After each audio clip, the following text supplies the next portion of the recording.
It was a hot day. It was like being in a greenhouse. I remember Tennessee was living in Buffy Johnson's apartment, and Buffy was a friend of Bissinger, I guess. And I love Wyndham would say that. Wyndham, who was mad for publicity but couldn't get any, and I, who wasn't particularly interested in it, having seen Capote in action, and usually didn't do that sort of thing. But I got a call from Tennessee saying he was going over to Johnny Nicholson's cafe. We'd been invited for lunch, that was all we were told. And there Mr. Bissinger was.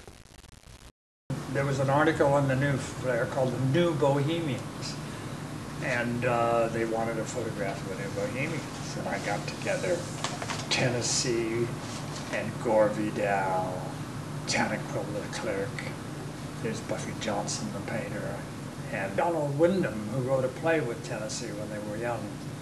Kind of came from a D.H. Lawrence novel that was a success with Monty Clift. I had a sitting with Montgomery Clift. Clift came in and saw the contacts that I just had run through of Brando, and he said, "Have you got a phone?" I picked it up and called up Brando, and he said, "You can't imagine what this guy has done for you." Well, that clearly wasn't the, Clift wasn't seeing the Brando I was seeing.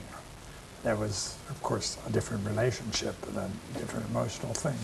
Clift, it turned out, was more than his buddy, was more than a friend. Photographs of Monty Clift are just done on the street, but they're the best photographs of Monty that I could ever see. Tennessee was a great friend because he was so funny. I laughed more with Tennessee than anyone else. I avoided Capote like the bubonic plague. Willie Wall, which was Gore's first book, had been hailed as the new American writer.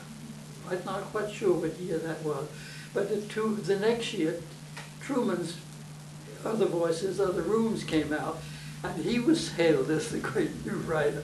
Well, that didn't go down very well with Gore. Wyndham was pretty sour. Gore had a different kind of ego. His ego was fed out of putting other people down. What I wanted to do was photograph, because I wanted to know the poets, the writers, the great actors of the time. You don't become a photographer. Life makes you a photographer.